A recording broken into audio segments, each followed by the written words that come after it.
When Drake first came out, I was like, he just gonna be here and go in the mall. Cause I was like, I keep hearing, you know, the basic shit.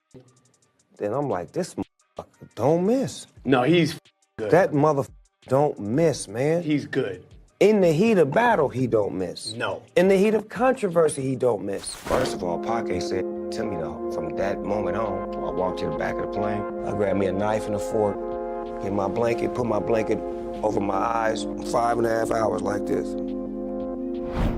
As soon as we land, we step off the plane. I'm like, Pac, you going to Vegas to the fight? I said, that's the last time I seen my live.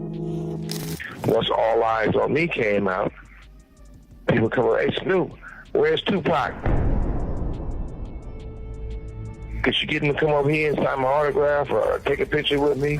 Or if they see the Dog Pound, and they'd be like, how do you feel? That's the best thing in the world. You get to hang around Tupac. Everything was Pac, Pac, Pac, Pac, Pac. So Snoop Dogg seems to have ruffled a lot of feathers on the West Coast, and folks are saying he's turned his back on Kendrick Lamar and betrayed the memory of Tupac. So remember when Drake had the audacity to use Tupac and Snoop's AI-generated voices to take shot at Kendrick? The whole West Coast was up in arms, and rightfully. So Drake dissing Kendrick is one thing, but using AI to make it sound like West Coast legends are dissing him, that was a new low for Drizzy. Even Tupac's estate clapped back at Drake and stood with Kendrick. Now you think that someone like Snoop, who used to be tight with Tupac, would have stepped in and told Drake to leave Tupac out of this, right? Well, Snoop was completely silent at first, and not only that, but he also promoted Drake's diss track. With Tupac's AI voice on his Instagram, it was only after the entire culture rallied around Kendrick declaring him the winner of the beef that Snoop finally acknowledged Kendrick as the king of the West Coast. But guess what? Snoop still hasn't said a word about Drake disrespecting Tupac's legacy. So what's up with that? Well, here's the tea. According to folks who were around back in the day, Snoop was totally jealous of Tupac. Apparently, it all started in early '96, when Pac completely overshadowed Snoop with All Eyes On Me. The girls were all about Pokesajite was clearly favoring him, and Pac was just this unstoppable force. That's when Snoop started to pull away.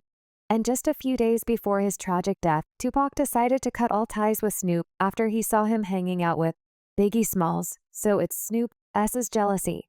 The reason he's been so quiet about Drake repeatedly disrespecting Tupac. How are the other West Coast rappers reacting to Snoop, seemingly siding with the colonizer? Let's break it down. Then he just knows how to be a public relation type of mother. Shoot a video where he passing out money and doing all kind of, come on, man. He learned from, like, he took all the smart that you guys did, and you're right, because in the heat of battle, he don't miss. Back against the wall, push the T, he don't miss. I mean, that made Kiki, Do You Love Me, when Pusha T took off on him. Took his head off, he came back. Like, you can have my head, but I'm gonna have everybody in your family and everybody in the world singing this Kiki, Do You Love Me? Like, that's the answer. The answer is not, I can't match you, lyrical, wop-de-wop-whoop, but you can't match me with this song that's gonna play forever when they forget about that. So everyone knows the West Coast is a big deal in hip-hop. We're talking legends like Tupac, Dr. Dre, Snoop Dogg, and NWA. These icons didn't just make music. They started a whole movement, putting the West Coast on the map and giving a voice to stories and voices that weren't being heard. So when Drake comes in and starts disrespecting this legacy, using Tupac's AI voice to diss Kendrick or bragging that he gets more love in Kendrick's own city than Kendrick, does you already know the West Coast couldn't let this lie Tupac's estate.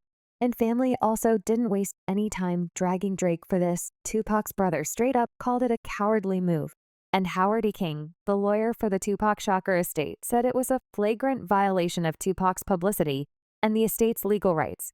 King said in a statement, the estate would never have given its approval for this use, the unauthorized, equally dismaying use of Tupac's voice against Kendrick Lamar, a good friend to the estate, who has given nothing but respect to Tupac and his legacy publicly and privately, compounds. The insult looks like Drake seriously messed up by confusing Hollywood-gated communities with the real heart of Los Angeles. And it's more than just a mistake. It shows that he doesn't even get the culture he's trying to fit into. Drake confused Delilah for Watts. Which he shouts out. He confused Poppy for Compton. He confused West Hollywood for Inglewood. Mm-hmm. The people that I seen, the people that I observed bopping to Not Like Us, they was two-stepping to that bitch. Yeah, they were.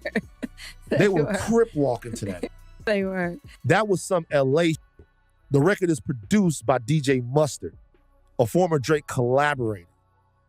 When it was time for people to coalesce in Los Angeles, not in Hollywood, Yeah. not in Calabasas, not in West Hollywood, not in Santa Monica, not in the places you might go, not in Beverly Hills, not in the places that people from outside of Los Angeles think are Los Angeles, right? Right. When it was time for people to coalesce around the record, the people I seen dancing to it was Shamika and them, Big Ron, Lil CC.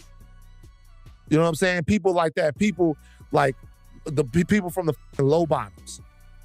You know, people that are going with Dot that are from LA. People get their LAs confused all the time. West Coast wasn't letting this slide. At his pop-out show in Englewood back in June, Kendrick fired shots at Drake for disrespecting West Coast legends, referencing Drake's purchase of Tupac's ring, and using Tupac and Snoop's AI-generated voices. Oh, so y'all ain't gonna let nobody disrespect the West Coast, huh? Oh, y'all ain't gonna let nobody mock and imitate our legends, huh? And the whole West Coast nader owl sided with Kendrick. Snoop, of all people, was strangely silent on the whole controversy of Drake using his and Pac's AI voices on tailor-made freestyle. Not only that, but Snoop even shared posts on his stories promoting tailor-made freestyle. Meanwhile, fans also uncovered that Snoop has a close friendship with none other than Drake's dad, Dennis Graham. There's this post from Dennis's IG where he captioned a photo of him and Snoop saying, "Happy birthday, my forever brother. May you have the best birthday ever. Enjoy your day and smoke. 17 for me, one love." But Snoop's friendship with Drake's dad isn't the real reason why he kept quiet about Drake disrespecting Tupac's legacy. According to multiple friends of Tupac, Snoop was actually insanely jealous of Pac and secretly resented him for stealing the spotlight. When Napoleon, a former rapper from Tupac's group Outlawz, recently appeared on The Art of the Dialogue, they asked him how he felt about Snoop, saying he never liked Tupac's iconic diss track, Hit Him Up, and Napoleon called it BS, saying there's actual footage of Snoop from back in the day, rapping the lyrics of Hit Him Up. You know what I mean? I might not agree with the lyrics of Hit 'Em Up, but when we was young, at that time, it was something that we was pushing.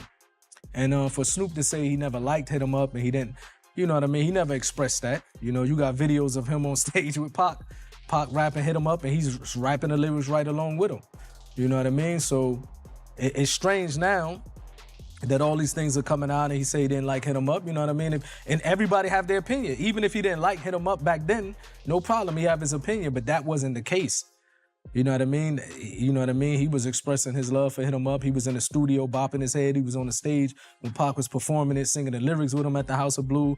It's real strange that, you know what I mean? Like I said, I really think, you know, it's a lot of maybe some of the things that he couldn't tell Pac face to face. He's able to do it in these interviews. And then Len B, a member of the group Offbeat, who used to be signed to Death Row Records, jumped in to confirm all this drama. And he said Snoop was totally green with envy over the Tupac mania. El Andiba spilled that Snoop couldn't handle how Pac was taking over the scene and becoming the center of attention, and he was jealous of all the love and adoration Tupac was getting from the fans, the industry, and even their own crew.